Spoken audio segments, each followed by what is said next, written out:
Introduction to Joshua. This book is named after the great military commander Joshua. God named Joshua as Israel's leader before Moses died. Where the book of Deuteronomy ends, the book of Joshua begins, with the people of Israel camped on the east side of the Jordan River, ready to enter the land God had promised them. For the previous 40 years, Israel had journeyed in the Sinai desert. God was continuing to fulfill his promise to Abraham to make him a great nation, which is recorded in the book of Genesis. He was also judging the sins of the pagan peoples who lived in the region and rejected the one true God as Lord of all the earth. The book of Joshua is a story about God reclaiming a portion of the earth for himself and for his chosen people. With God's help, the people crossed the Jordan River and took possession of the land that was called Canaan. Toward the end of Joshua's life, he reminded the people of God's promises to them and encouraged them to keep loving and obeying God. Israel did remain faithful to God during Joshua's lifetime. Joshua, chapter 1. After the death of Moses, the servant of the Lord said to Joshua, son of Nun, Moses' aide, Moses, my servant, is dead. Now then, you and all these people get ready to cross the Jordan River into the land I am about to give to them, to the Israelites. I will give you every place where you set your foot, as I promised Moses. Your territory will extend from the desert to Lebanon, and from the great river the Euphrates, all the Hittite country, to the great sea on the west. No one will be able to stand up against you all the days of your life. As I was with Moses, so I will be with you. I will never leave you nor forsake you. Be strong and courageous, because you will lead these people to inherit the land I swore to their forefathers to give them. Be strong and very courageous. Be careful to obey all the law my servant Moses gave you. Do not turn from it to the right or to the left, that you may be successful wherever you go. Do not let this book of the law depart from your mouth. Meditate on it day and night, so that you may be careful to do everything written in it. Then you will be prosperous and successful. Have I not commanded you? Be strong and courageous. Do not be terrified. Do not be discouraged, for the Lord your God will be with you wherever you go. So Joshua ordered the officers of the people, Go through the camp and tell the people, get your supplies ready. 3 days from now you will cross the Jordan here to go in and take possession of the land the Lord your God is giving you for your own. But to the Reubenites, the Gadites, and the half-tribe of Manasseh, Joshua said, Remember the command that Moses, the servant of the Lord, gave you. The Lord your God is giving you rest and has granted you this land. Your wives, your children, and your livestock may stay in the land that Moses gave you east of the Jordan. But all your fighting men, fully armed, must cross over ahead of your brothers. You are to help your brothers until the Lord gives them rest, as he has done for you, and until they too have taken possession of the land that the Lord your God is giving them. After that, you may go back and occupy your own land, which Moses, the servant of the Lord, gave you east of the Jordan toward the sunrise. Then they answered Joshua, Whatever you have commanded us we will do, and wherever you send us we will go. Just as we fully obeyed Moses, so we will obey you. Only may the Lord your God be with you as he was with Moses. Whoever rebels against your word and does not obey your words, whatever you may command them, will be put to death. Only be strong and courageous.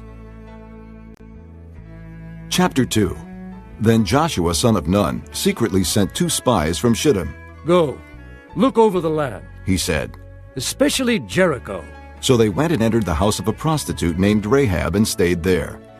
The king of Jericho was told, Look, some of the Israelites have come here tonight to spy out the land. So the king of Jericho sent this message to Rahab.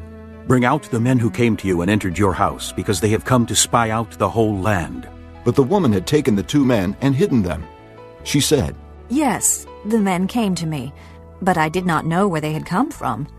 At dusk, when it was time to close the city gate, the men left. I don't know which way they went. Go after them quickly, you may catch up with them.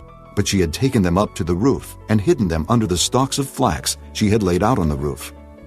So the men set out in pursuit of the spies on the road that leads to the fords of the Jordan. And as soon as the pursuers had gone out, the gate was shut. Before the spies lay down for the night, she went up on the roof and said to them, I know that the Lord has given this land to you, and that a great fear of you has fallen on us, so that all who live in this country are melting in fear because of you. We have heard how the Lord dried up the water of the Red Sea for you when you came out of Egypt, and what you did to Sihon and Og, the 2 kings of the Amorites east of the Jordan, whom you completely destroyed.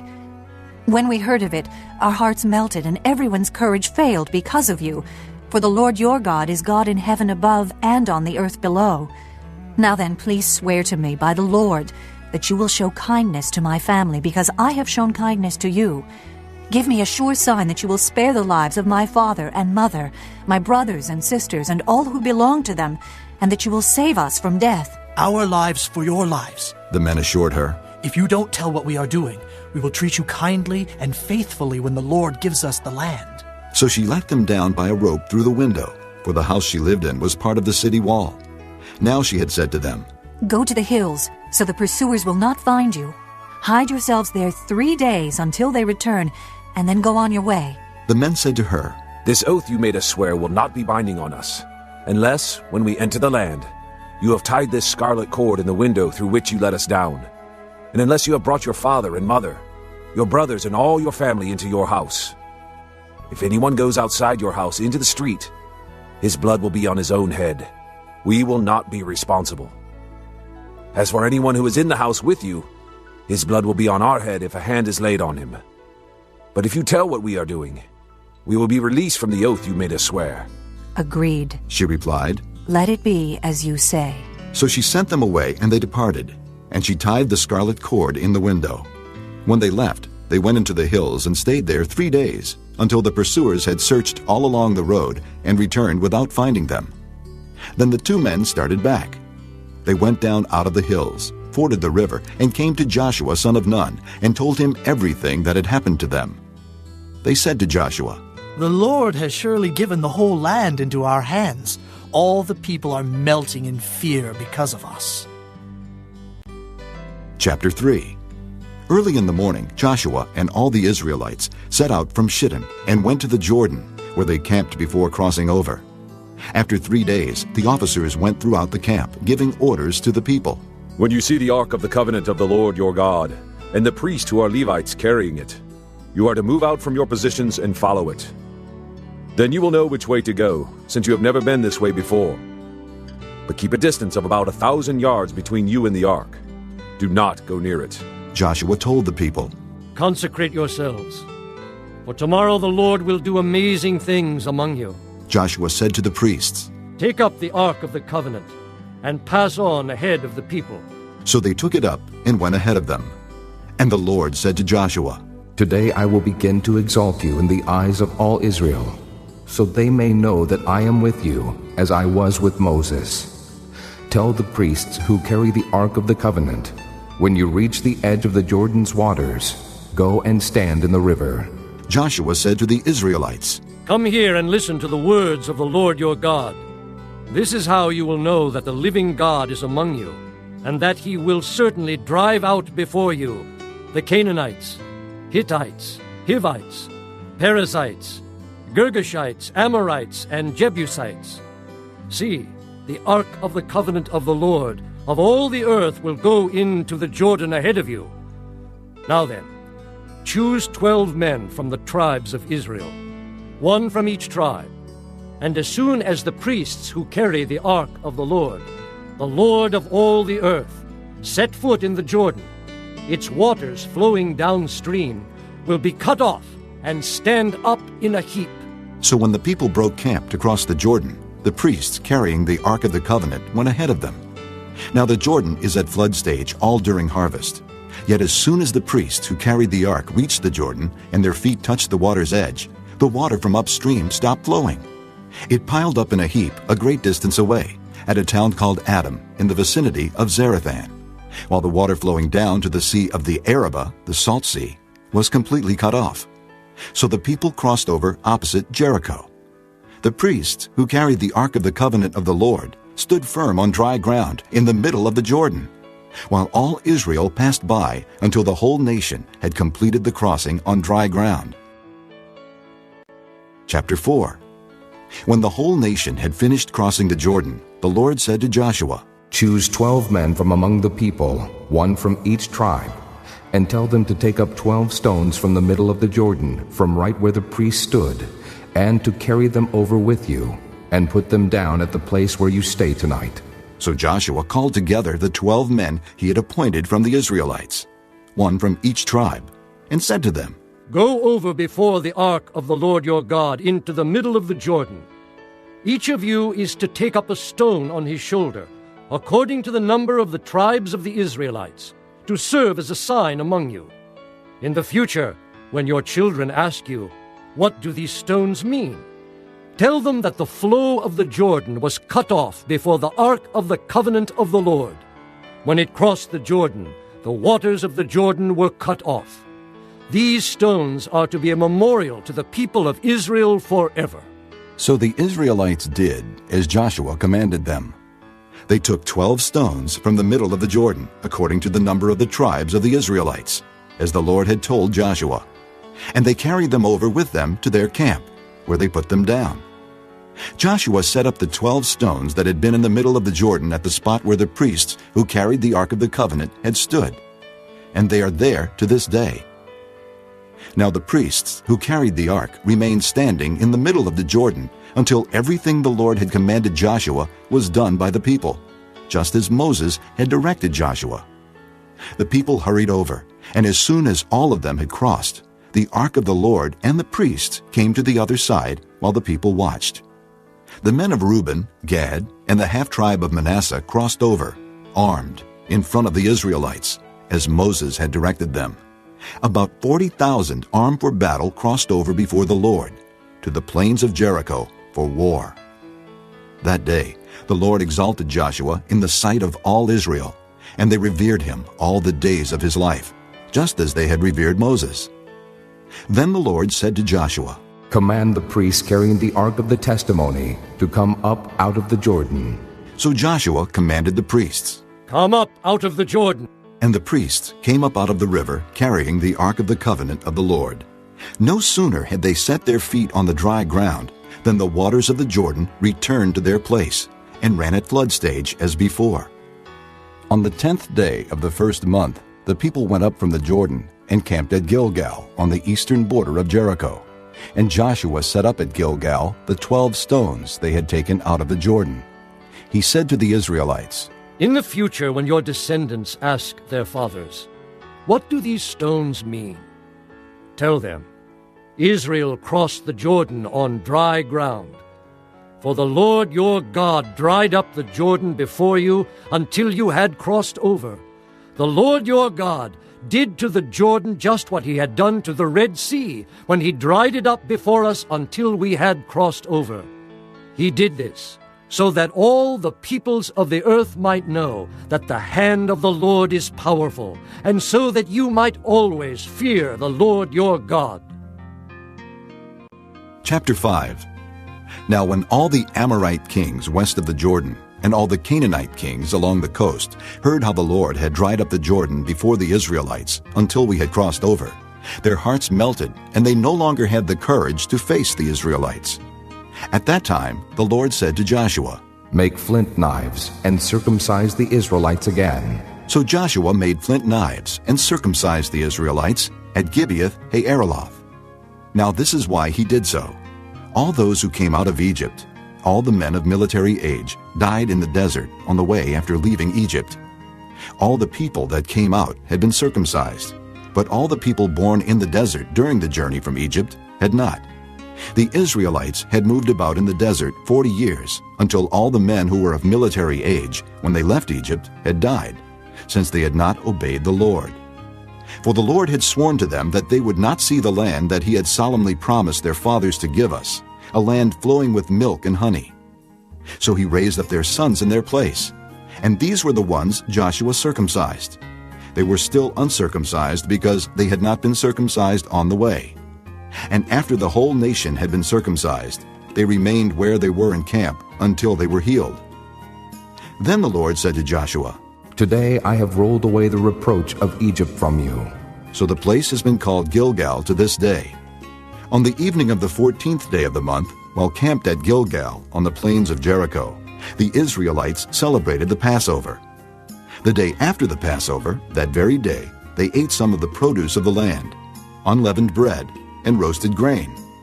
The manna stopped the day after they ate this food from the land. There was no longer any manna for the Israelites, but that year they ate of the produce of Canaan. Now, when Joshua was near Jericho, he looked up and saw a man standing in front of him with a drawn sword in his hand. Joshua went up to him and asked, Are you for us or for our enemies? Neither, he replied. but as commander of the army of the Lord I have now come. Then Joshua fell face down to the ground in reverence and asked him, What message does my Lord have for his servant? The commander of the Lord's army replied, Take off your sandals, for the place where you are standing is holy. And Joshua did so. Chapter 6. Now Jericho was tightly shut up because of the Israelites. No one went out, and no one came in. Then the Lord said to Joshua, See, I have delivered Jericho into your hands, along with its king and its fighting men. March around the city once with all the armed men. Do this for 6 days. Have 7 priests carry trumpets of ram's horns in front of the ark. On the 7th day, march around the city 7 times, with the priests blowing the trumpets. When you hear them sound a long blast on the trumpets, have all the people give a loud shout. Then the wall of the city will collapse, and the people will go up, every man straight in. So Joshua, son of Nun, called the priests and said to them, Take up the ark of the covenant of the Lord, and have 7 priests carry trumpets in front of it. And he ordered the people, Advance! March around the city with the armed guard going ahead of the ark of the Lord. When Joshua had spoken to the people, the 7 priests carrying the 7 trumpets before the Lord went forward, blowing their trumpets, and the ark of the Lord's covenant followed them. The armed guard marched ahead of the priests who blew the trumpets, and the rear guard followed the ark. All this time the trumpets were sounding, but Joshua had commanded the people, Do not give a war cry. Do not raise your voices. Do not say a word until the day I tell you to shout. Then shout.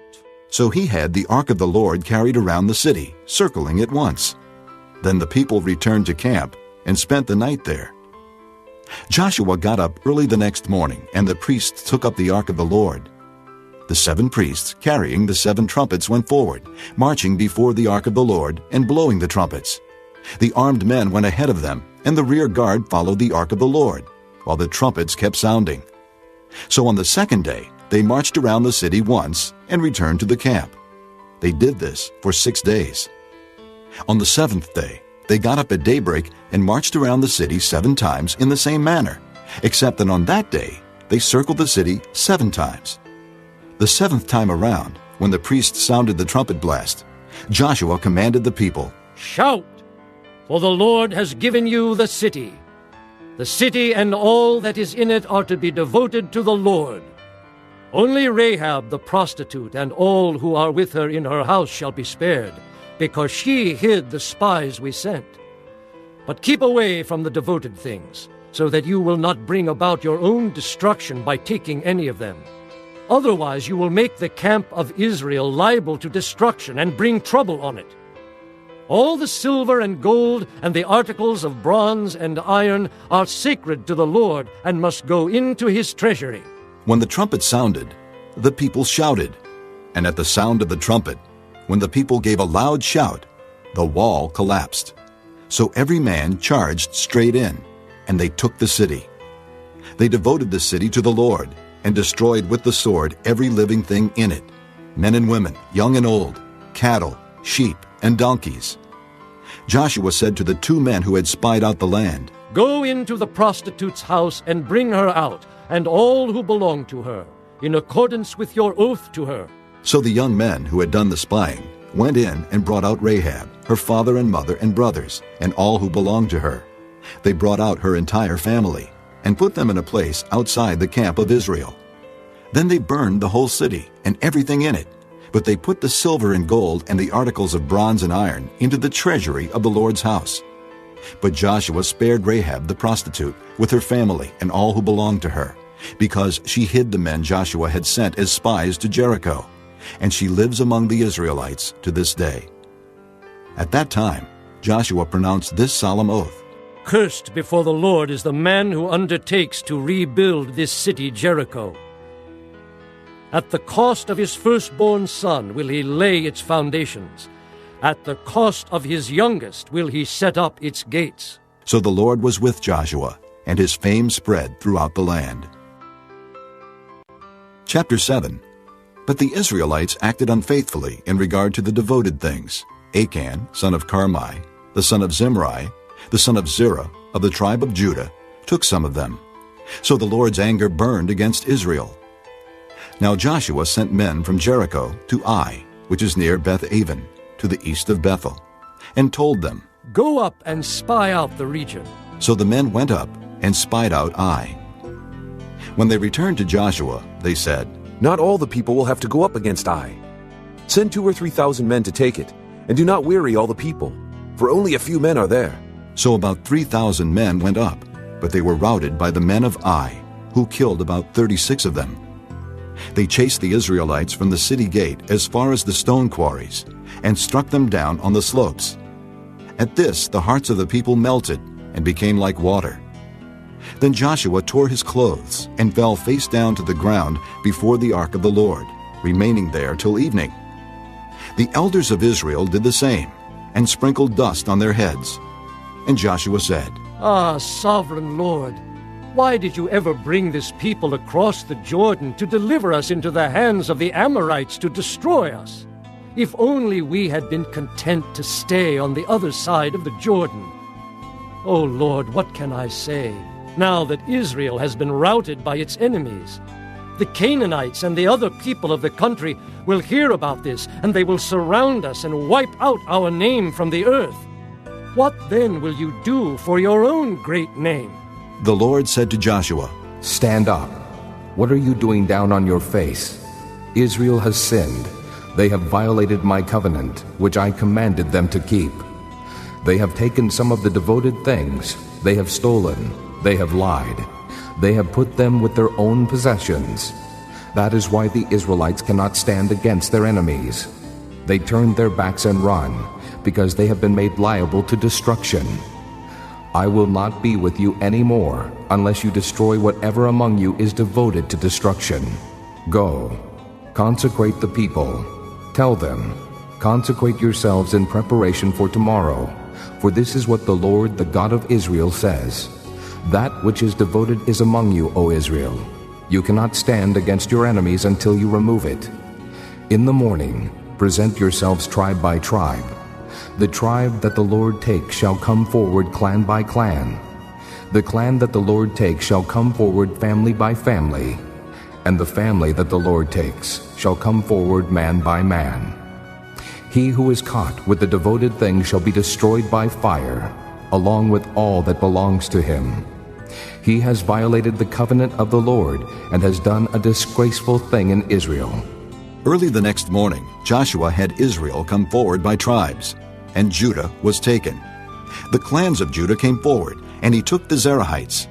He had the clan of the Zerahites come forward by families, and Zimri was taken.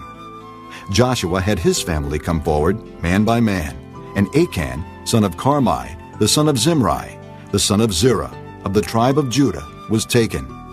Then Joshua said to Achan, My son, give glory to the Lord, the God of Israel, and give him the praise. Tell me what you have done. Do not hide it from me. Achan replied, It is true. I have sinned against the Lord, the God of Israel. This is what I have done. When I saw in the plunder a beautiful robe from Babylonia, 200 shekels of silver and a wedge of gold weighing 50 shekels, I coveted them and took them.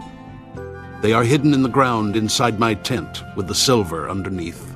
So Joshua sent messengers, and they ran to the tent.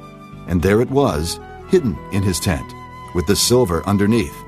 They took the things from the tent, brought them to Joshua and all the Israelites, and spread them out before the Lord.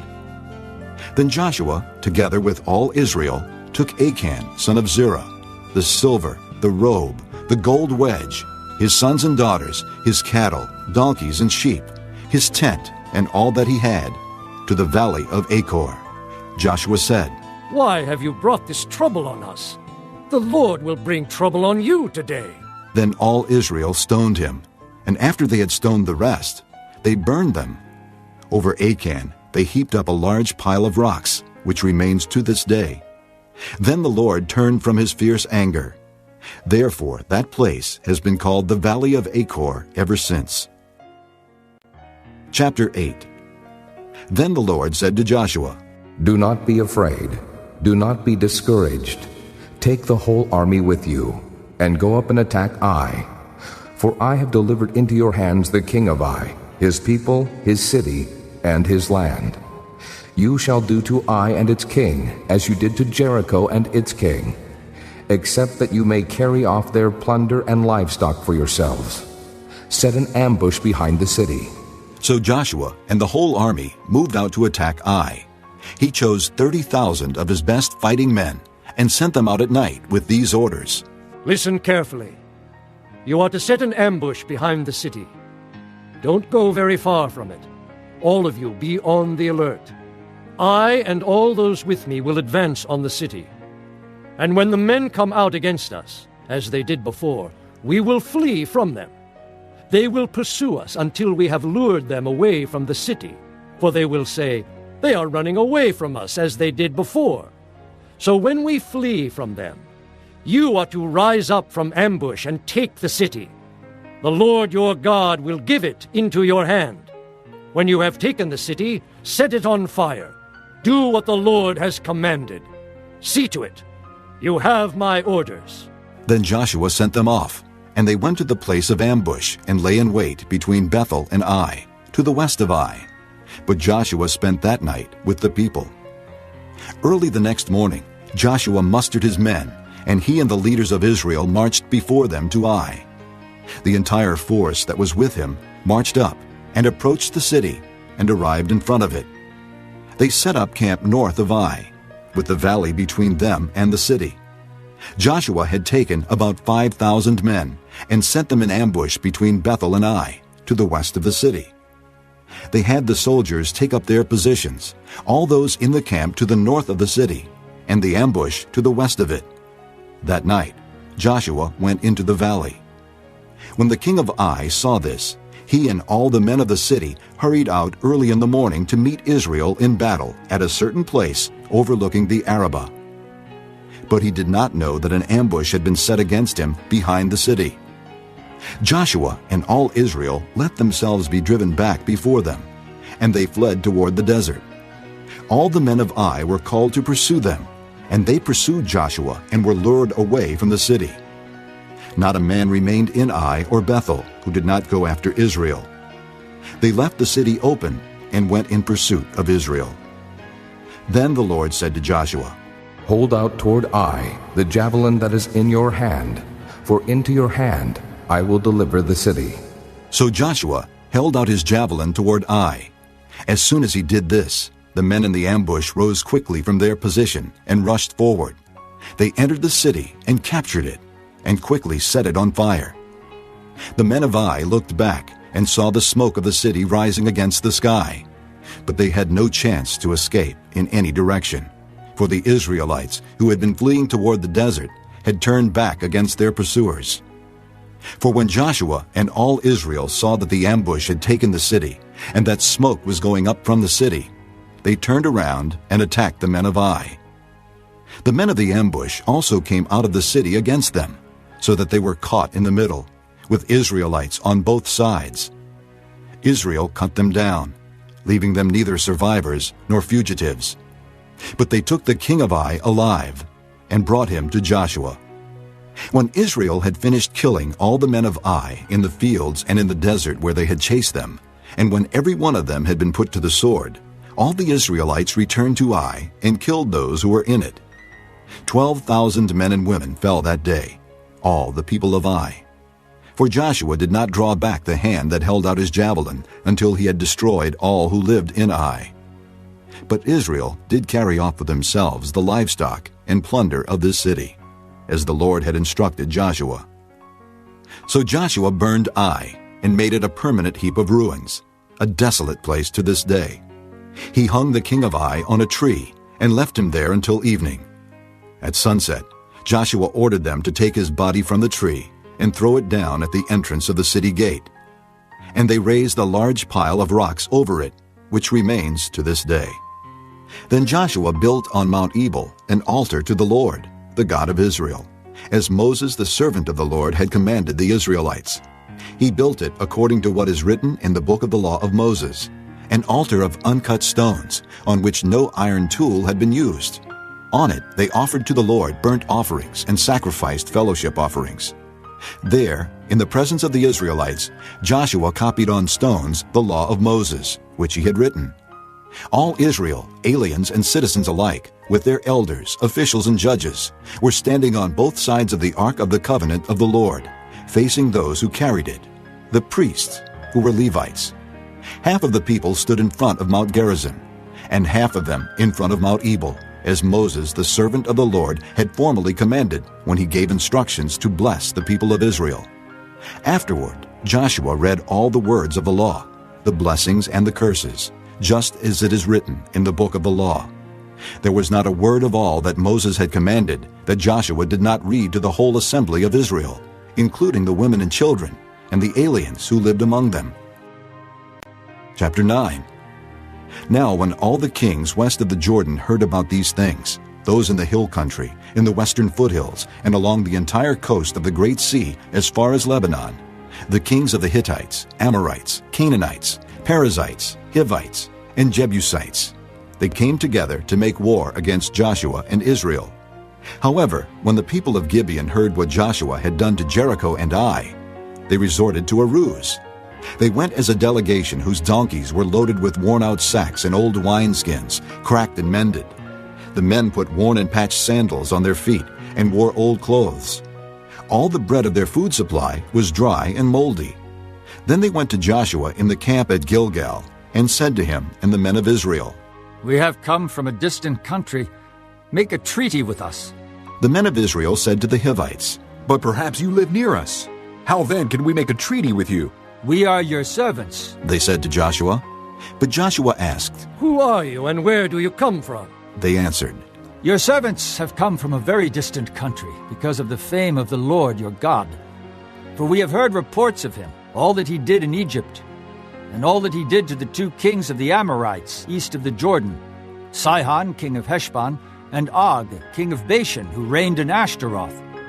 And our elders and all those living in our country said to us, 'Take provisions for your journey. Go and meet them and say to them, "We are your servants. Make a treaty with us." This bread of ours was warm when we packed it at home on the day we left to come to you. But now see how dry and moldy it is. And these wineskins that we filled were new, but see how cracked they are. And our clothes and sandals are worn out by the very long journey.'" The men of Israel sampled their provisions, but did not inquire of the Lord. Then Joshua made a treaty of peace with them to let them live, and the leaders of the assembly ratified it by oath. 3 days after they made the treaty with the Gibeonites, the Israelites heard that they were neighbors living near them. So the Israelites set out, and on the 3rd day came to their cities, Gibeon, Kephirah, Beeroth, and Kiriath Jearim. But the Israelites did not attack them, because the leaders of the assembly had sworn an oath to them by the Lord, the God of Israel. The whole assembly grumbled against the leaders, but all the leaders answered, "We have given them our oath by the Lord, the God of Israel, and we cannot touch them now. This is what we will do to them. We will let them live, so that wrath will not fall on us for breaking the oath we swore to them." They continued, "Let them live, but let them be woodcutters and water carriers for the entire community." So the leader's promise to them was kept. Then Joshua summoned the Gibeonites and said, "Why did you deceive us by saying, 'We live a long way from you,' while actually you live near us? You are now under a curse. You will never cease to serve as woodcutters and water carriers for the house of my God." They answered Joshua, Your servants were clearly told how the Lord your God had commanded his servant Moses to give you the whole land and to wipe out all its inhabitants from before you. So we fear for our lives because of you, and that is why we did this. We are now in your hands. Do to us whatever seems good and right to you." So Joshua saved them from the Israelites, and they did not kill them. That day he made the Gibeonites woodcutters and water carriers for the community, and for the altar of the Lord at the place the Lord would choose. And that is what they are to this day. Chapter 10. Now Adoni-Zedek, king of Jerusalem, heard that Joshua had taken Ai and totally destroyed it, doing to Ai and its king as he had done to Jericho and its king, and that the people of Gibeon had made a treaty of peace with Israel and were living near them. He and his people were very much alarmed at this, because Gibeon was an important city, like one of the royal cities. It was larger than Ai, and all its men were good fighters.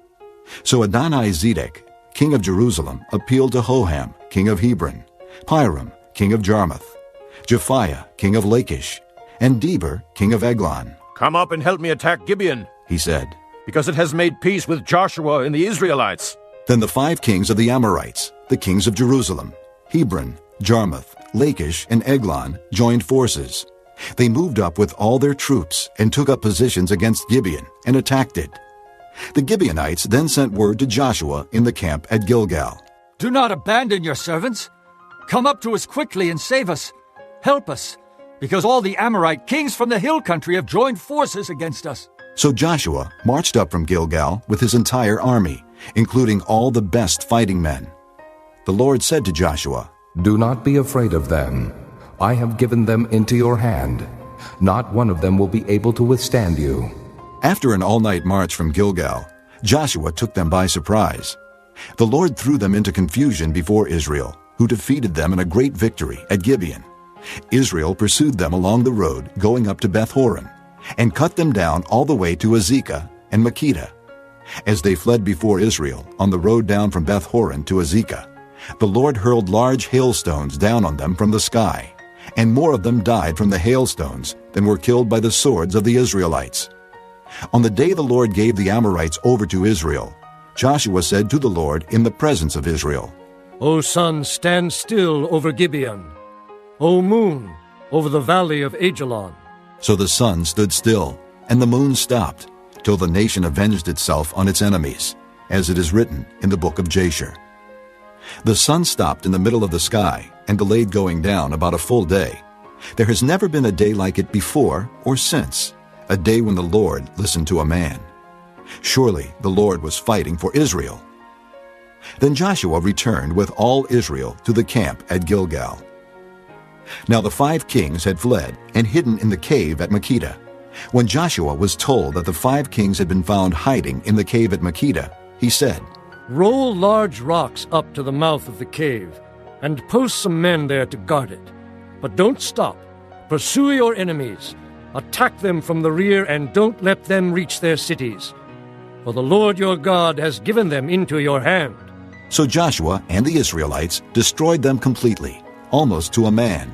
But the few who were left reached their fortified cities. The whole army then returned safely to Joshua in the camp at Makkedah, and no one uttered a word against the Israelites. Joshua said, "Open the mouth of the cave and bring those 5 kings out to me." So they brought the 5 kings out of the cave, the kings of Jerusalem, Hebron, Jarmuth, Lachish, and Eglon. When they had brought these kings to Joshua, he summoned all the men of Israel and said to the army commanders who had come with him, "Come here, and put your feet on the necks of these kings." So they came forward and placed their feet on their necks. Joshua said to them, "Do not be afraid. Do not be discouraged. Be strong and courageous. This is what the Lord will do to all the enemies you are going to fight." Then Joshua struck and killed the kings and hung them on 5 trees, and they were left hanging on the trees until evening. At sunset, Joshua gave the order, and they took them down from the trees and threw them into the cave where they had been hiding. At the mouth of the cave, they placed large rocks, which are there to this day. That day, Joshua took Makkedah. He put the city and its king to the sword and totally destroyed everyone in it. he left no survivors, and he did to the king of Makkedah as he had done to the king of Jericho. Then Joshua and all Israel with him moved on from Makkedah to Libnah and attacked it. The Lord also gave that city and its king into Israel's hand. The city and everyone in it Joshua put to the sword. He left no survivors there, and he did to its king as he had done to the king of Jericho. Then Joshua and all Israel with him moved on from Libnah to Lachish. He took up positions against it and attacked it. The Lord handed Lachish over to Israel, and Joshua took it on the second day. The city and everyone in it he put to the sword, just as he had done to Libnah. Meanwhile, Horam, king of Gezer, had come up to help Lachish, but Joshua defeated him and his army, until no survivors were left. Then Joshua and all Israel with him moved on from Lachish to Eglon. They took up positions against it and attacked it. They captured it that same day and put it to the sword and totally destroyed everyone in it, just as they had done to Lachish. Then Joshua and all Israel with him went up from Eglon to Hebron and attacked it. They took the city and put it to the sword, together with its king, its villages, and everyone in it. They left no survivors. Just as at Eglon, they totally destroyed it, and everyone in it. Then Joshua and all Israel with him turned around and attacked Debir. They took the city, its king, and its villages, and put them to the sword. Everyone in it they totally destroyed. They left no survivors. They did to Debir and its king as they had done to Libnah and its king, and to Hebron. So Joshua subdued the whole region, including the hill country, the Negev, the western foothills, and the mountain slopes, together with all their kings. He left no survivors.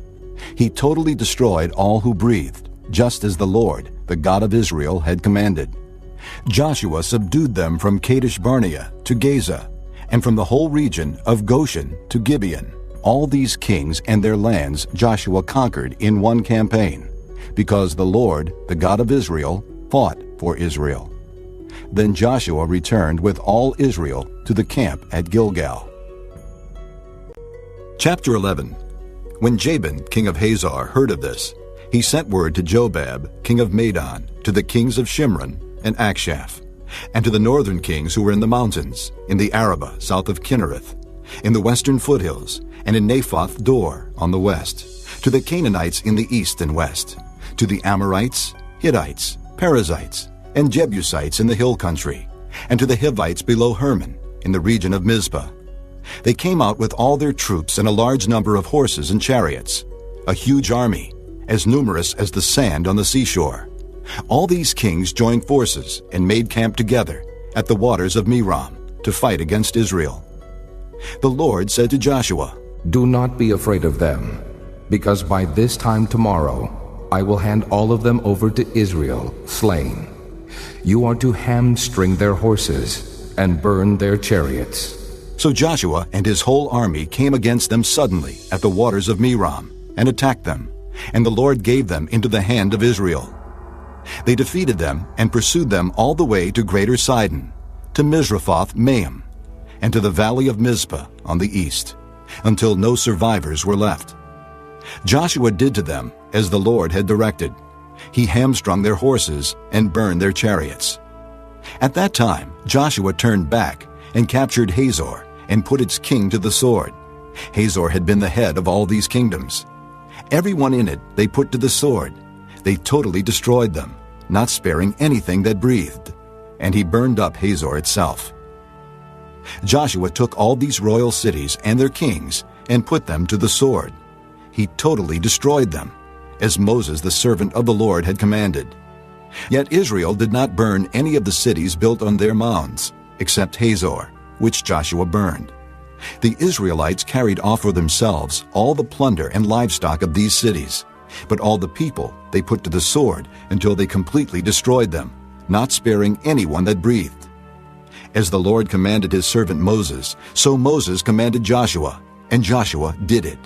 He left nothing undone of all that the Lord commanded Moses. So Joshua took this entire land, the hill country, all the Negev, the whole region of Goshen, the western foothills, the Arabah, and the mountains of Israel with their foothills, from Mount Halak, which rises toward Seir, to Baal-Gad, in the valley of Lebanon, below Mount Hermon. He captured all their kings and struck them down, putting them to death. Joshua waged war against all these kings for a long time. Except for the Hivites living in Gibeon, not one city made a treaty of peace with the Israelites, who took them all in battle. For it was the Lord himself who hardened their hearts to wage war against Israel, so that he might destroy them totally, exterminating them without mercy, as the Lord had commanded Moses. At that time Joshua went and destroyed the Anakites from the hill country, from Hebron, Debir, and Anab, from all the hill country of Judah, and from all the hill country of Israel. Joshua totally destroyed them and their towns. No Anakites were left in Israelite territory. Only in Gaza, Gath, and Ashdod did any survive. So Joshua took the entire land, just as the Lord had directed Moses, and he gave it as an inheritance to Israel, according to their tribal divisions. Then the land had rest from war. Chapter 12. These are the kings of the land whom the Israelites had defeated and whose territory they took over east of the Jordan, from the Arnon Gorge to Mount Hermon, including all the eastern side of the Arabah. Sihon, king of the Amorites, who reigned in Heshbon. He ruled from Aroah on the rim of the Arnon Gorge, from the middle of the gorge to the Jabbok River, which is the border of the Ammonites. This included half of Gilead. He also ruled over the eastern Arabah, from the Sea of Kinnereth to the Sea of the Arabah, the Salt Sea, to Beth Jeshemoth, and then southward below the slopes of Pisgah. And the territory of Og, king of Bashan, one of the last of the Rephaites, who reigned in Ashtaroth and Edrei. He ruled over Mount Hermon, Salakah, all of Bashan, to the border of the people of Geshur, and Maacah, and half of Gilead, to the border of Sihon, king of Heshbon. Moses, the servant of the Lord, and the Israelites conquered them. And Moses, the servant of the Lord, gave their land to the Reubenites, the Gadites, and the half-tribe of Manasseh to be their possession. These are the kings of the land that Joshua and the Israelites conquered on the west side of the Jordan, from Baal-Gad in the valley of Lebanon to Mount Halak, which rises toward Seir. Their lands Joshua gave as an inheritance to the tribes of Israel according to their tribal divisions: the hill country, the western foothills, the Arabah, the mountain slopes, the desert, and the Negev, the lands of the Hittites, Amorites, Canaanites, Perizzites, Hivites, and Jebusites. The king of Jericho, 1. The king of Ai, near Bethel, 1. The king of Jerusalem, 1. The king of Hebron, 1. The king of Jarmuth, 1. The king of Lachish, 1. The king of Eglon, 1. The king of Gezer, 1. The king of Debir, 1. The king of Geder, 1. The king of Hormah, 1. The king of Arad, 1. The king of Libnah, 1. The king of Adullam, 1. The king of Makkedah, 1. The king of Bethel, 1. The king of Tappuah, 1. The king of Hepher, 1. The king of Aphek, 1. The king of Lasharon, 1. The king of Maden, 1. The king of Hazor, 1. The king of Shimron-Meron, 1. The king of Akshaph, 1. The king of Taanach, 1. The king of Megiddo, 1. The king of Kedesh, 1. The king of Jokneam in Carmel, 1. The king of Dor in Naphoth Dor, 1. The king of Goyim in Gilgal, 1. The king of Tirzah, 1. 31 kings in all. Chapter 13. When Joshua was old and well advanced in years, the Lord said to him, "You are very old, and there are still very large areas of land to be taken over. This is the land that remains, all the regions of the Philistines and Geshurites, from the Shihor River on the east of Egypt to the territory of Ekron on the north, all of it counted as Canaanite, the territory of the 5 Philistine rulers in Gaza, Ashdod, Ashkelon, Goth, and Ekron, that of the Avites, from the south, all the land of the Canaanites, from Arah of the Sidonians, as far as Aphek, the region of the Amorites, the area of the Gebalites, and all Lebanon to the east, from Baal-Gad below Mount Hermon to Lebo-Hamath, As for all the inhabitants of the mountain regions from Lebanon to Misrephoth-Maim, that is, all the Sidonians, I myself will drive them out before the Israelites. Be sure to allocate this land to Israel for an inheritance, as I have instructed you, and divide it as an inheritance among the 9 tribes and half of the tribe of Manasseh. The other half of Manasseh, the Reubenites and the Gadites, had received the inheritance that Moses had given them east of the Jordan, as he, the servant of the Lord, had assigned it to them. It extended from Aroah on the rim of the Arnon Gorge, and from the town in the middle of the gorge, and included the whole plateau of Medeba, as far as Dibon, and all the towns of Sihon, king of the Amorites, who ruled in Heshbon, out to the border of the Ammonites. It also included Gilead, the territory of the people of Geshur, and Maacah, all of Mount Hermon, and all Bashan as far as Salakah, that is, the whole kingdom of Og in Bashan, who had reigned in Ashtaroth and Edrei, and had survived as one of the last of the Rephaites. Moses had defeated them and taken over their land, but the Israelites did not drive out the people of Geshur and Maacah, so they continued to live among the Israelites to this day. But to the tribe of Levi he gave no inheritance, since the offerings made by fire to the Lord, the God of Israel, are their inheritance, as he promised them. This is what Moses had given to the tribe of Reuben, clan by clan, the territory from Aroah on the rim of the Arnon Gorge, and from the town in the middle of the gorge, and the whole plateau past Medeba to Heshbon, and all its towns on the plateau, including Dibon, Bamoth-baal, Beth-baal-meon, Jaaz, Kedemoth, Mephaath, Kiriathaim, Sibmah, Zereth-shahar on the hill in the valley, Beth-peor, the slopes of Pisgah, and Beth-jeshimoth, all the towns on the plateau, and the entire realm of Sihon, king of the Amorites, who ruled at Heshbon.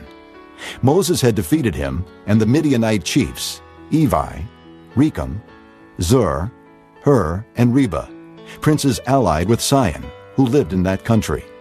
In addition to those slain in battle, the Israelites had put to the sword Balaam, son of Beor, who practiced divination. The boundary of the Reubenites was the bank of the Jordan. These towns and their villages were the inheritance of the Reubenites, clan by clan. This is what Moses had given to the tribe of Gad, clan by clan. The territory of Jazer, all the towns of Gilead, and half the Ammonite country, as far as Aroah near Rabbah, and from Heshbon to Ramoth-mizpah and Betonim, and from Mahanaim to the territory of Debir, and in the valley Beth-haram, Beth-nimrah, Sukkoth, and Zaphon, with the rest of the realm of Sihon, king of Heshbon, the east side of the Jordan, the territory up to the end of the Sea of Kinnereth. These towns and their villages were the inheritance of the Gadites, clan by clan. This is what Moses had given to the half-tribe of Manasseh, that is, to half the family of the descendants of Manasseh, clan by clan, the territory extending from Mahanaim and including all of Bashan, the entire realm of Og king of Bashan, all the settlements of Jair in Bashan, 60 towns, half of Gilead, and Asheroth, and Edrei, the royal cities of Og in Bashan. This was for the descendants of Machir, son of Manasseh, for half of the sons of Machir, clan by clan. This is the inheritance Moses had given when he was in the plains of Moab, across the Jordan east of Jericho. But to the tribe of Levi, Moses had given no inheritance. The Lord, the God of Israel, is their inheritance, as he promised them. Chapter 14. Now these are the areas the Israelites received as an inheritance in the land of Canaan, which Eleazar the priest, Joshua son of Nun, and the heads of the tribal clans of Israel allotted to them. Their inheritances were assigned by lot to the 9.5 tribes, as the Lord had commanded through Moses. Moses had granted the 2.5 tribes their inheritance east of the Jordan, but had not granted the Levites an inheritance among the rest. For the sons of Joseph had become 2 tribes, Manasseh and Ephraim. The Levites received no share of the land, but only towns to live in, with pasture lands for their flocks and herds. So the Israelites divided the land, just as the Lord had commanded Moses. Now the men of Judah approached Joshua at Gilgal, and Caleb, son of Jephunneh the Kenizzite, said to him, You know what the Lord said to Moses, the man of God, at Kadesh Barnea about you and me. I was 40 years old when Moses, the servant of the Lord, sent me from Kadesh Barnea to explore the land. And I brought him back a report according to my convictions. But my brothers who went up with me made the hearts of the people melt with fear. I, however, followed the Lord my God wholeheartedly. So on that day Moses swore to me, "The land on which your feet have walked will be your inheritance, and that of your children forever, because you have followed the Lord my God wholeheartedly." Now then, just as the Lord promised, he has kept me alive for 45 years since the time he said this to Moses, while Israel moved about in the desert. So here I am today, 85 years old. I am still as strong today as the day Moses sent me out. I'm just as vigorous to go out to battle now as I was then. Now give me this hill country that the Lord promised me that day. You yourself heard then that the Anakites were there, and their cities were large and fortified. But the Lord helping me, I will drive them out, just as he said. Then Joshua blessed Caleb, son of Jephunneh, and gave him Hebron as his inheritance. So Hebron has belonged to Caleb, son of Jephunneh the Kenizzite, ever since, because he followed the Lord, the God of Israel, wholeheartedly. Hebron used to be called Kiriath Arba, after Arba, who was the greatest man among the Anakites. Then the land had rest from war. Chapter 15. The allotment for the tribe of Judah, clan by clan, extended down to the territory of Edom, to the desert of Zin in the extreme south. Their southern boundary started from the bay at the southern end of the Salt Sea, crossed south of Scorpion Pass, continued on to Zin, and went over to the south of Kadesh Barnea. Then it ran past Hezron up to Ader and curved around to Karka. It then passed along to Asmon and joined the Wadi of Egypt, ending at the sea. This is their southern boundary. The eastern boundary is the Salt Sea as far as the mouth of the Jordan. The northern boundary started from the Bay of the Sea at the mouth of the Jordan, went up to Beth Hoglah, and continued north of Beth Araba to the stone of Bohan, son of Reuben. The boundary then went up to Deber from the valley of Achor, and turned north to Gilgal, which faces the pass of Adummim, south of the gorge. It continued along to the waters of En-Shemesh, and came out at En-Rogel. Then it ran up the valley of Ben-Hinnom along the southern slope of the Jebusite city, that is, Jerusalem. From there it climbed to the top of the hill west of the Hinnom Valley, at the northern end of the valley of Rephaim. From the hilltop, the boundary headed toward the spring of the waters of Nephtoah, came out at the towns of Mount Ephraim, and went down toward Bela, that is, Kiriath Jearim. Then it curved westward from Bela to Mount Seir, ran along the northern slope of Mount Jearim, that is, Kesalon, continued down to Beth Shemesh, and crossed to Timnah. It went to the northern slope of Ekron, turned toward Shikharon, passed along to Mount Bela, and reached Jabneel. The boundary ended at the sea. The western boundary is the coastline of the Great Sea. These are the boundaries around the people of Judah by their clans. In accordance with the Lord's command to him, Joshua gave to Caleb, son of Jephunneh, a portion in Judah, Kiriath Arba, that is, Hebron. Arba was the forefather of Anak. From Hebron, Caleb drove out the three Anakites, Shishaiah, Ahiman, and Talmai, descendants of Anak. From there he marched against the people living in Deber, formerly called Kiriath Sepher. And Caleb said, I will give my daughter Aksah in marriage to the man who attacks and captures Kiriath Sepher. Othniel, son of Kenaz, Caleb's brother, took it. So Caleb gave his daughter Aksah to him in marriage. One day, when she came to Othniel, she urged him to ask her father for a field. When she got off her donkey, Caleb asked her, What can I do for you? She replied, Do me a special favor. Since you have given me land in the Negev, give me also springs of water. So Caleb gave her the upper and lower springs. This is the inheritance of the tribe of Judah, clan by clan.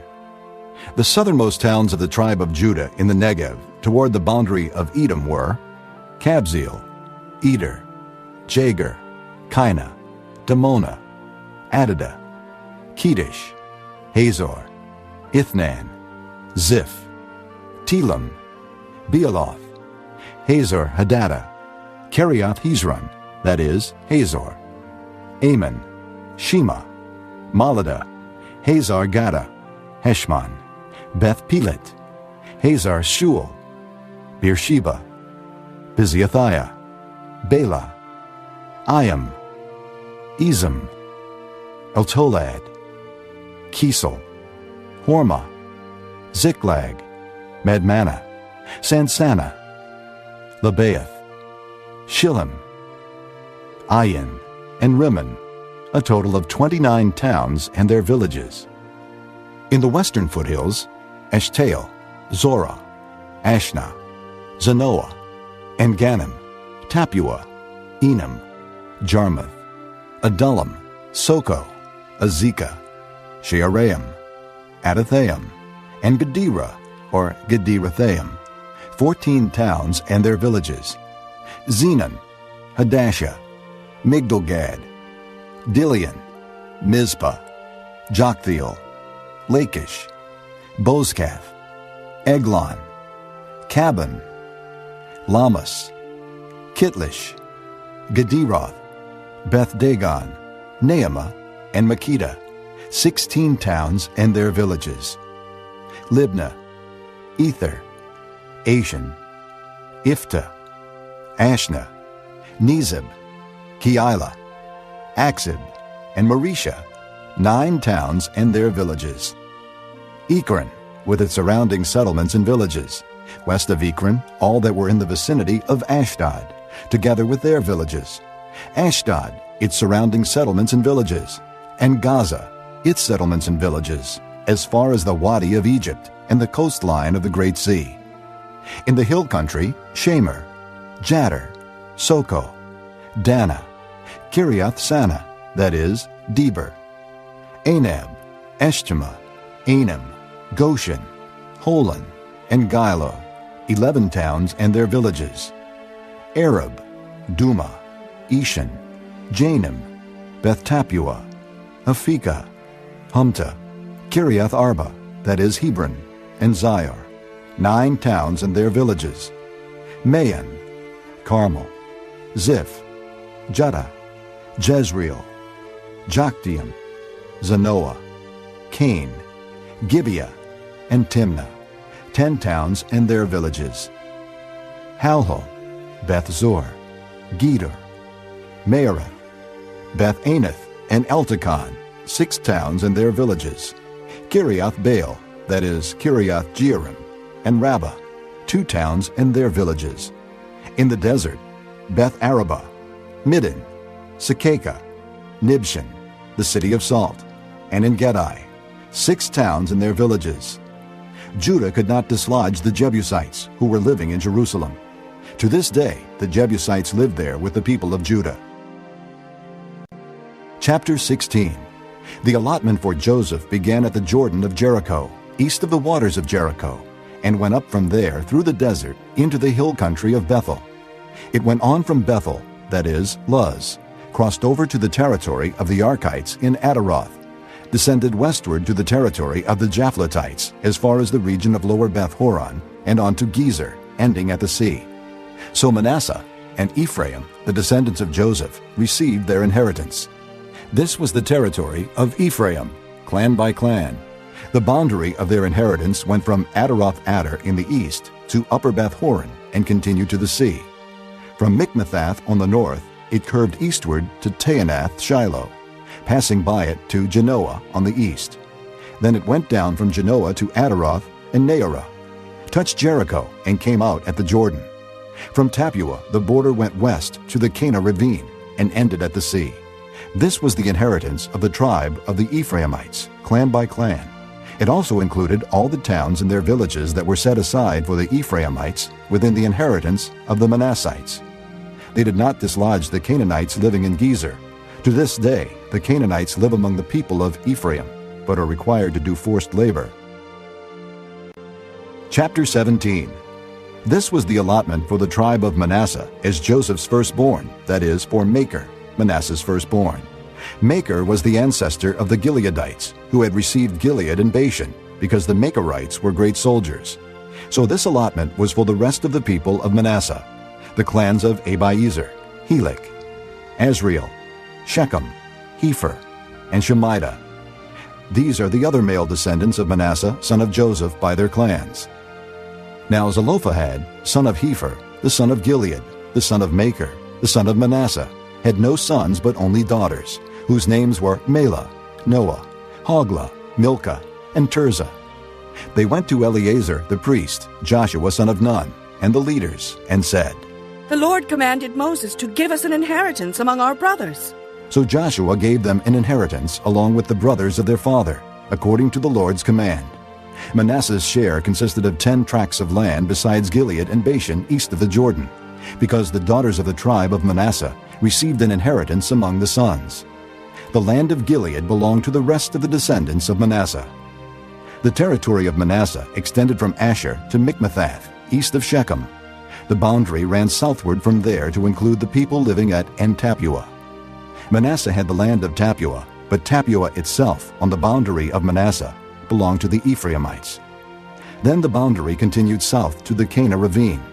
There were towns belonging to Ephraim lying among the towns of Manasseh. But the boundary of Manasseh was the northern side of the ravine and ended at the sea. On the south the land belonged to Ephraim, on the north to Manasseh. The territory of Manasseh reached the sea and bordered Asher on the north and Issachar on the east. Within Issachar and Asher, Manasseh also had Bethshan, Ibleam, and the people of Dor, Endor, Taanach, and Megiddo, together with their surrounding settlements. The third in the list is Naphoth.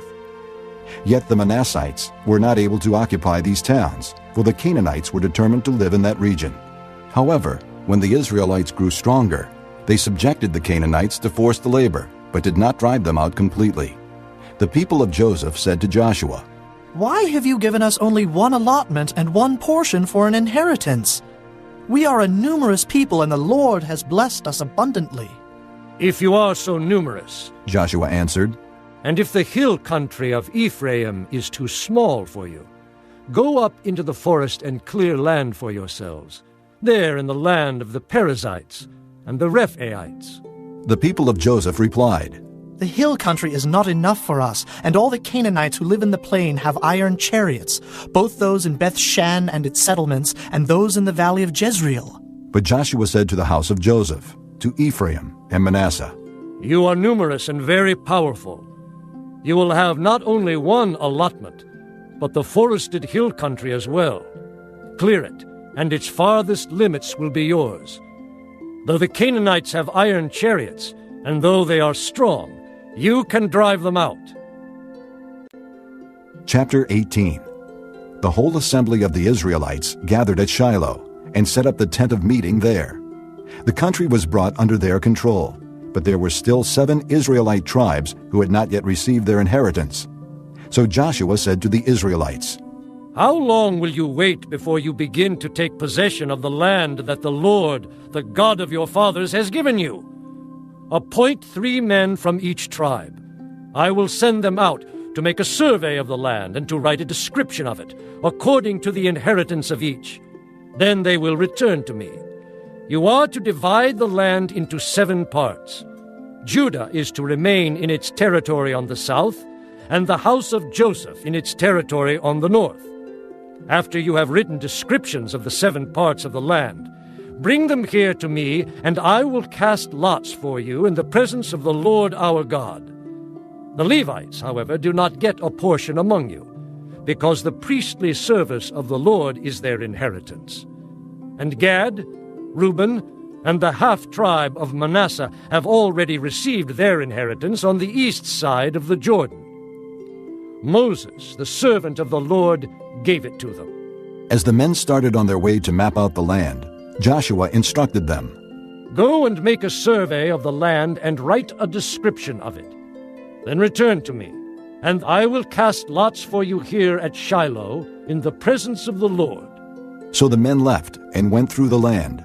They wrote its description on a scroll, town by town, in 7 parts, and returned to Joshua in the camp at Shiloh.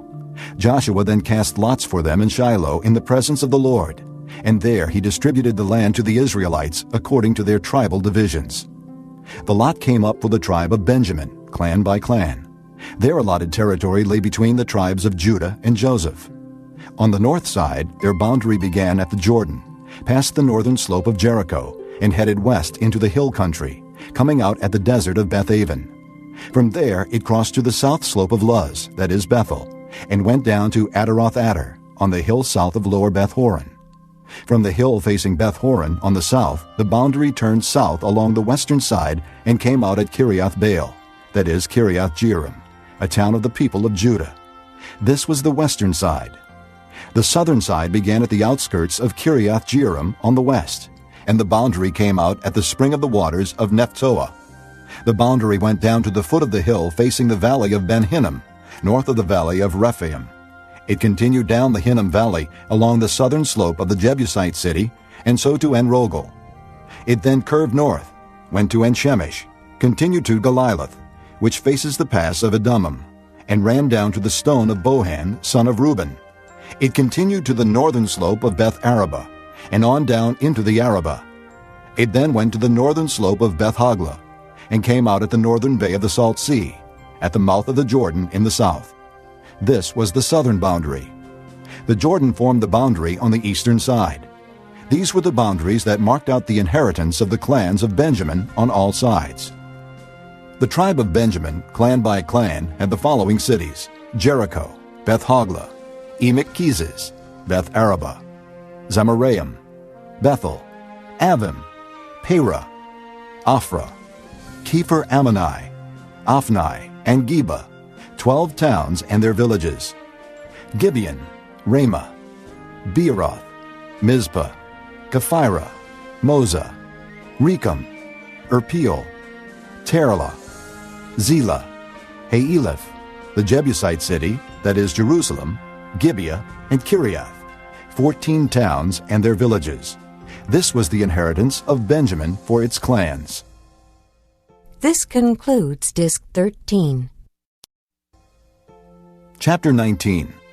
The second lot came out for the tribe of Simeon, clan by clan. Their inheritance lay within the territory of Judah. It included Beersheba, or Sheba, Moladah, Hazer-Shul, Bela, Ezem, Eltolad, Bethel, Hormah, Ziklag, Beth-Markaboth, Hazer-Susa, Beth-Lebaoth, and Sharuim, 13 towns and their villages: Ain, Rimmon, Ether, and Ashan, 4 towns and their villages, and all the villages around these towns as far as Baalath-beer, Ramah in the Negev. This was the inheritance of the tribe of the Simeonites, clan by clan. The inheritance of the Simeonites was taken from the share of Judah, because Judah's portion was more than they needed. So the Simeonites received their inheritance within the territory of Judah. The third lot came up for Zebulun, clan by clan. The boundary of their inheritance went as far as Sarid. Going west, it ran to Maralah, touched Dabbesheth, and extended to the ravine near Jokneam. It turned east from Sarid toward the sunrise to the territory of Kisloth-Tabor, and went on to Daberoth, and up to Japhiah. Then it continued eastward to Gath-Hepher and Eth-Kazin. It came out at Rimmon, and turned toward Neah. There the boundary went around on the north to Hanathon, and ended at the valley of Ifta-El. Included were Kadith, Nahalal, Shimron, Idalah, and Bethlehem. There were 12 towns and their villages. These towns and their villages were the inheritance of Zebulun, clan by clan. The fourth lot came out for Issachar, clan by clan. Their territory included Jezreel, Kesuloth, Shunem, Hapharaim, Shion, Anaharath, Rabbath, Kishion, Ebez, Remeth, and Ganim, and Hada, and Beth-Pazez. The boundary touched Tabor, Shehazumah, and Beth-Shemesh, and ended at the Jordan. There were 16 towns and their villages.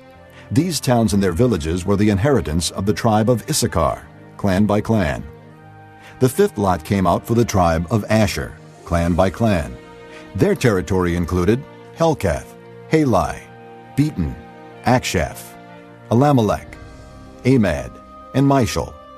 On the west, the boundary touched Carmel and Shihor-Libnath. It then turned east toward Beth-Dagon, touched Zebulun, and the valley of Iphta-el, and went north to Beth-emek, and Neiel, passing Cable on the left. It went to Abdon, Rehob, Hammon, and Cana, as far as Greater Sidon. The boundary then turned back toward Ramah, and went to the fortified city of Tyre, turned toward Hosa, and came out at the sea in the region of Aksib, Alma, Aphek, and Rehob. There were 22 towns and their villages. These towns and their villages were the inheritance of the tribe of Asher, clan by clan. The sixth lot came out for Naphtali, clan by clan. Their boundary went from Heleph and the large tree in Zaanannim, passing Adami-Nekeb and Jabneel to Lacham, and ending at the Jordan. The boundary ran west through Asnath Tabor, and came out at Hukkok. It touched Zebulun on the south, Asher on the west, and the Jordan on the east. The fortified cities were Ziddim, Zur, Hamath, Rakkath, Kinnereth, Adamah, Ramah, Hazer, Kedesh, Edrei, and Hazer, Iron, Migdal-el, Horam, Beth-anath, and Beth-shemesh. There were 19 towns and their villages. These towns and their villages were the inheritance of the tribe of Naphtali, clan by clan. The seventh lot came out for the tribe of Dan, clan by clan. The territory of their inheritance included Zorah, Eshtaol, Shemesh, Shealabbin, Ajalon, Ithla, Elon, Timnah, Ekron, Eltekeh, Gibbethon, Baalath, Jehud, Beni-Berak, Gath-Rimmon, Mejarkon, and Rakkon, with the area facing Joppa. But the Danites had difficulty taking possession of their territory, so they went up and attacked Leshem, took it, put it to the sword, and occupied it. They settled in Leshem and named it Dan after their forefather. These towns and their villages were the inheritance of the tribe of Dan, clan by clan. When they had finished dividing the land into its allotted portions, the Israelites gave Joshua, son of Nun, an inheritance among them, as the Lord had commanded. They gave him the town he asked for, Timnath-Serah, in the hill country of Ephraim. And he built up the town and settled there. These are the territories that Eleazar the priest, Joshua son of Nun, and the heads of the tribal clans of Israel assigned by lot at Shiloh in the presence of the Lord at the entrance to the tent of meeting. And so they finished dividing the land. Chapter 20. Then the Lord said to Joshua, Tell the Israelites to designate the cities of refuge, as I instructed you through Moses, so that anyone who kills a person accidentally and unintentionally may flee there and find protection from the avenger of blood. When he flees to one of these cities, he is to stand in the entrance of the city gate and state his case before the elders of that city. Then they are to admit him into their city and give him a place to live with them. If the avenger of blood pursues him, they must not surrender the one accused, because he killed his neighbor unintentionally and without malice aforethought. He is to stay in that city until he has stood trial before the assembly, and until the death of the high priest who is serving at that time. Then he may go back to his own home in the town from which he fled. So they set apart Kedesh in Galilee, in the hill country of Naphtali, Shechem in the hill country of Ephraim, and Kiriath Arba, that is Hebron, in the hill country of Judah. On the east side of the Jordan of Jericho, they designated Bezer in the desert on the plateau in the tribe of Reuben, Ramoth and Gilead in the tribe of Gad, and Golan and Bashan in the tribe of Manasseh. Any of the Israelites or any alien living among them who killed someone accidentally could flee to these designated cities and not be killed by the avenger of blood prior to standing trial before the assembly. Chapter 21. Now the family heads of the Levites approached Eleazar the priest, Joshua son of Nun, and the heads of the other tribal families of Israel at Shiloh in Canaan, and said to them, The Lord commanded through Moses that you give us towns to live in, with pasture lands for our livestock. So as the Lord had commanded, the Israelites gave the Levites the following towns and pasture lands out of their own inheritance. The first lot came out for the Kohathites, clan by clan. The Levites, who were descendants of Aaron the priest, were allotted 13 towns from the tribes of Judah, Simeon, and Benjamin. The rest of Kohath's descendants were allotted 10 towns from the clans of the tribes of Ephraim, Dan, and half of Manasseh.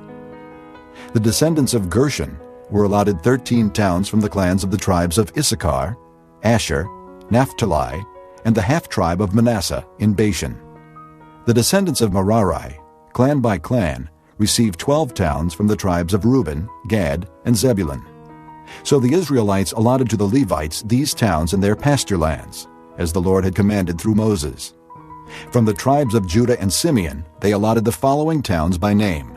These towns were assigned to the descendants of Aaron, who were from the Kohathite clans of the Levites, because the first lot fell to them. They gave them Kiriath Arba, that is Hebron, with its surrounding pasture land in the hill country of Judah. Arba was the forefather of Anak. But the fields and villages around the city they had given to Caleb son of Jephunneh as his possession.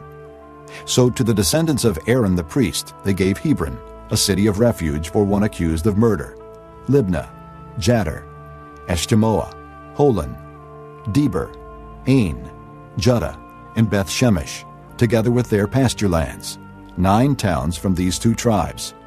And from the tribe of Benjamin they gave them Gibeon, Geba, Anathoth, and Almon, together with their pasture lands, 4 towns. All the towns for the priests, the descendants of Aaron, were 13, together with their pasture lands. The rest of the Kohathite clans of the Levites were allotted towns from the tribe of Ephraim. In the hill country of Ephraim, they were given Shechem, a city of refuge for one accused of murder, and Gezer, Kibzaim, and Beth-horon, together with their pasture lands, 4 towns. Also from the tribe of Dan, they received Eltekeh, Gibbethon, Aijalon, and Gath-rimmon, together with their pasture lands, 4 towns.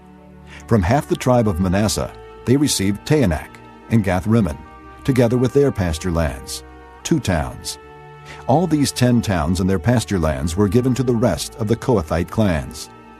The Levite clans of the Gershonites were given, from the half-tribe of Manasseh, Golan in Bashan, a city of refuge for one accused of murder, and Be-eshterah, together with their pasture lands, 2 towns. From the tribe of Issachar, Kishion, Daberath, Jarmuth, and Engannim, together with their pasture lands, 4 towns. From the tribe of Asher, Mishal, Abdon, Helkath, and Rehob, together with their pasture lands, 4 towns. From the tribe of Naphtali, Kedesh in Galilee, a city of refuge for one accused of murder, Hamath-dor and Kartan, together with their pasture lands, 3 towns. All the towns of the Gershonite clans were 13, together with their pasture lands. The Merarite clans, the rest of the Levites, were given from the tribe of Zebulun, Jokneam, Karta, Dimnah, and Nahalal, together with their pasture lands, 4 towns. From the tribe of Reuben, Bezer, Jahaz, Kedemoth, and Mephaath, together with their pasture lands, 4 towns. From the tribe of Gad, Ramoth and Gilead, a city of refuge for one accused of murder, Mahanaim, Heshbon, and Jazer, together with their pasture lands, 4 towns in all. All the towns allotted to the Merarite clans, who were the rest of the Levites, were 12.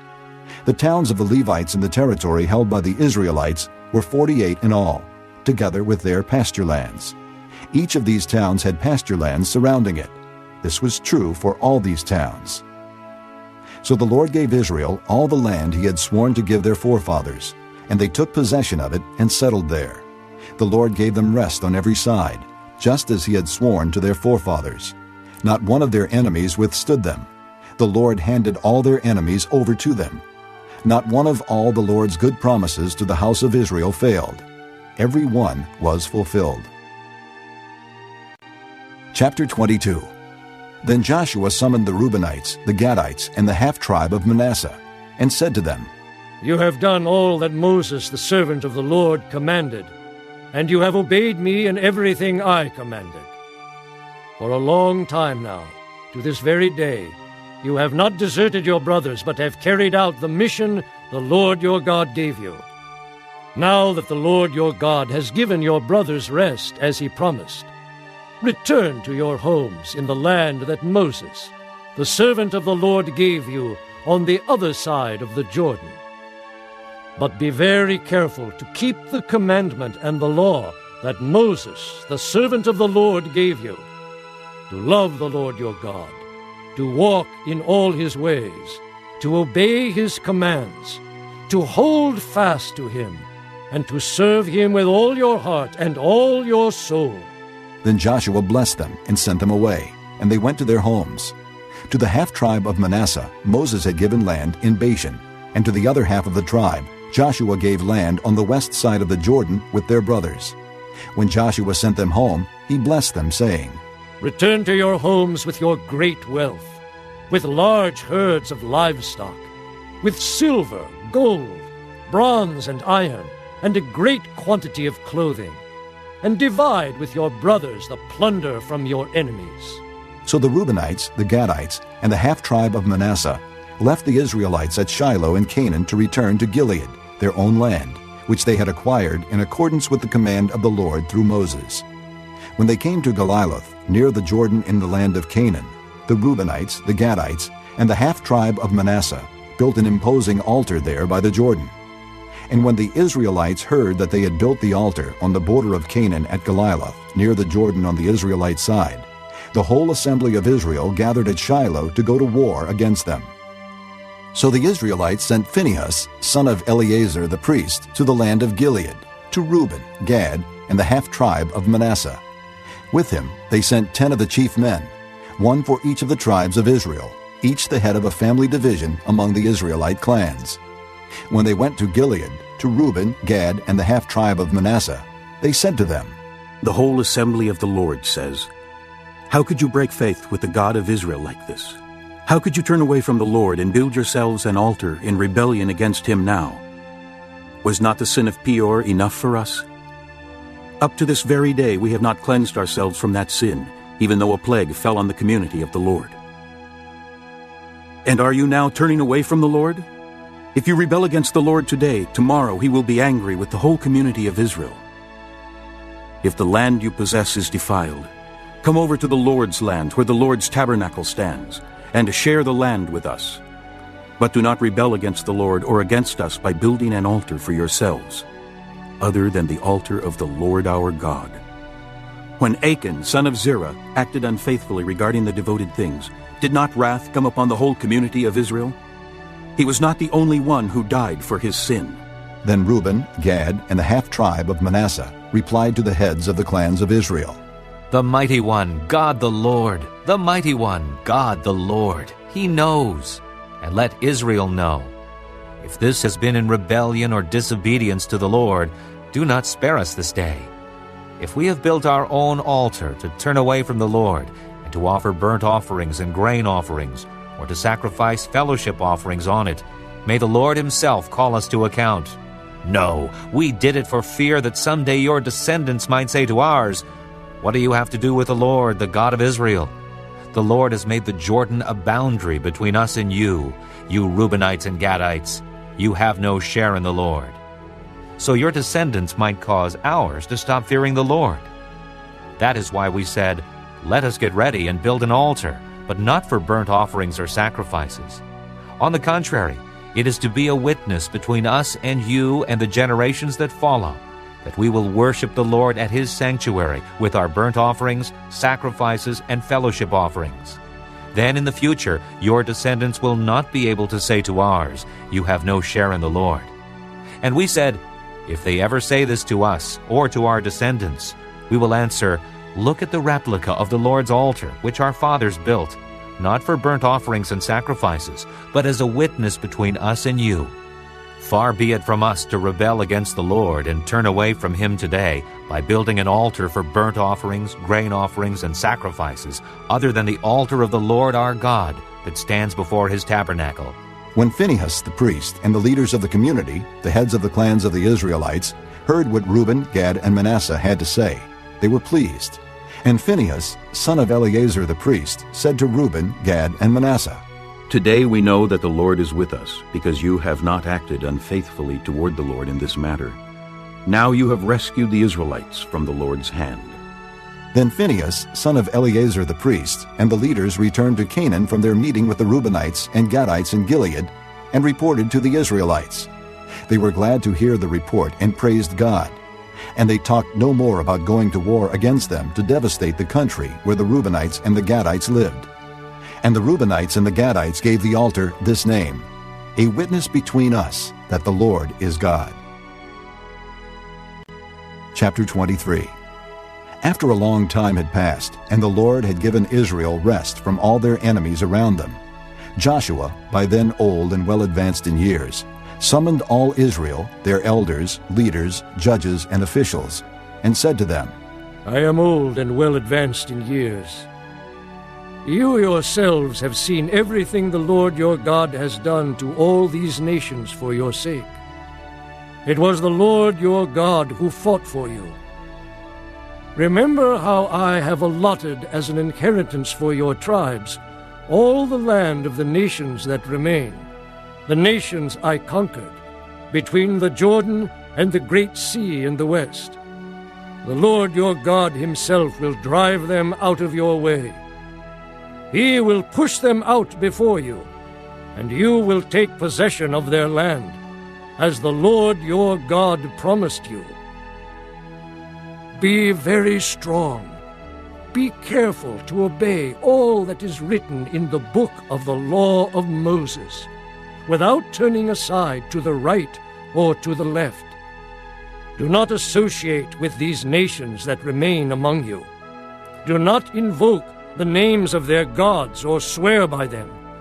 You must not serve them or bow down to them.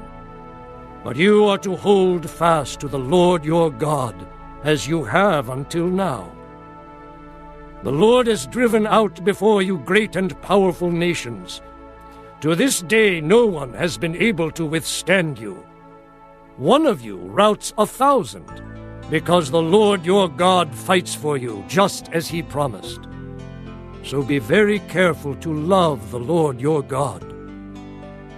But if you turn away and ally yourselves with the survivors of these nations that remain among you, and if you intermarry with them and associate with them, then you may be sure that the Lord your God will no longer drive out these nations before you.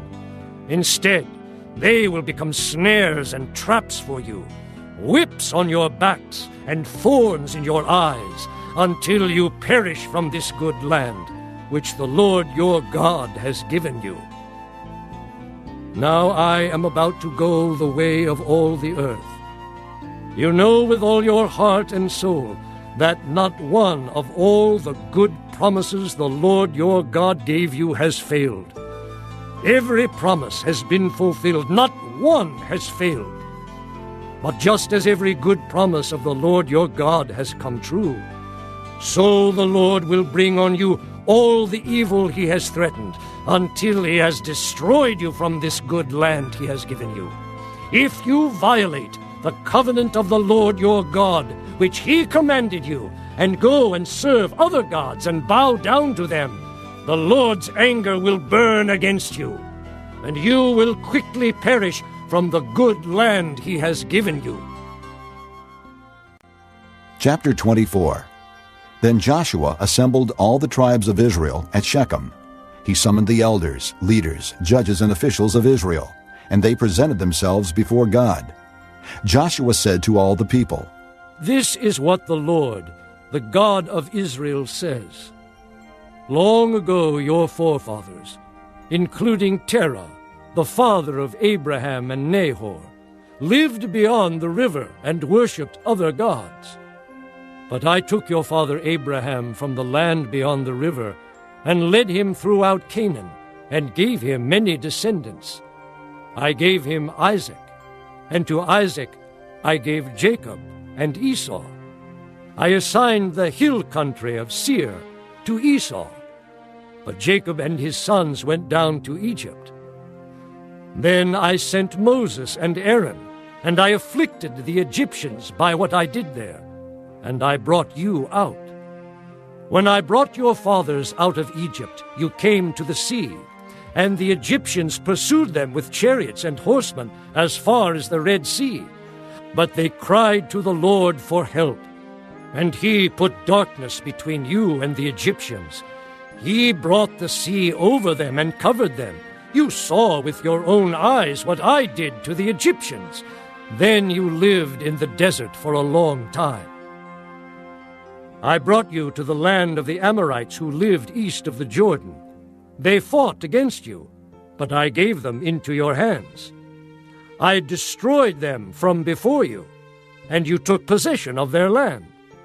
When Balak, son of Zippor, the king of Moab, prepared to fight against Israel, he sent for Balaam, son of Beor, to put a curse on you. But I would not listen to Balaam, so he blessed you again and again, and I delivered you out of his hand. Then you crossed the Jordan and came to Jericho. The citizens of Jericho fought against you, as did also the Amorites, Perizzites, Canaanites, Hittites, Girgashites, Hivites, and Jebusites. But I gave them into your hands. I sent the hornet ahead of you, which drove them out before you. Also the 2 Amorite kings. You did not do it with your own sword and bow. So I gave you a land on which you did not toil, and cities you did not build. And you live in them and eat from vineyards and olive groves that you did not plant. Now fear the Lord and serve him with all faithfulness. Throw away the gods your forefathers worshipped beyond the river and in Egypt, and serve the Lord. But if serving the Lord seems undesirable to you, then choose for yourselves this day whom you will serve, whether the gods your forefathers served beyond the river, or the gods of the Amorites in whose land you are living. But as for me and my household, we will serve the Lord. Then the people answered, Far be it from us to forsake the Lord to serve other gods.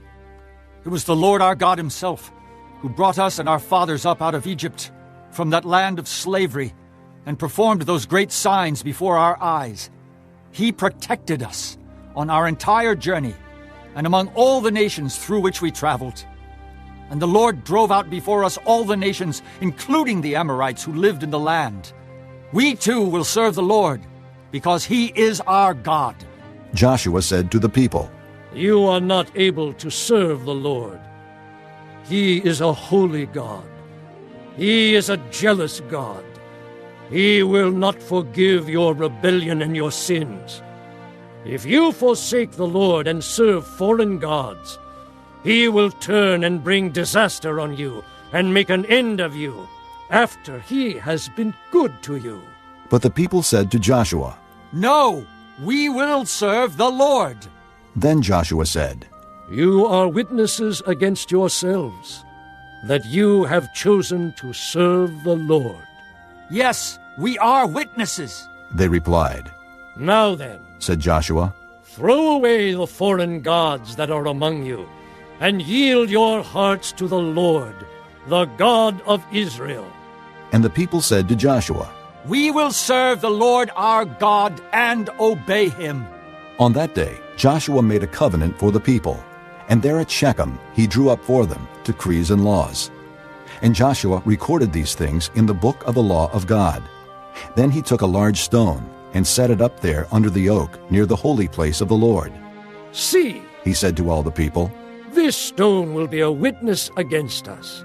It has heard all the words the Lord has said to us. It will be a witness against you if you are untrue to your God. Then Joshua sent the people away, each to his own inheritance. After these things, Joshua son of Nun, the servant of the Lord, died at the age of 110. And they buried him in the land of his inheritance, at Timnath-Serah, in the hill country of Ephraim, north of Mount Gaash.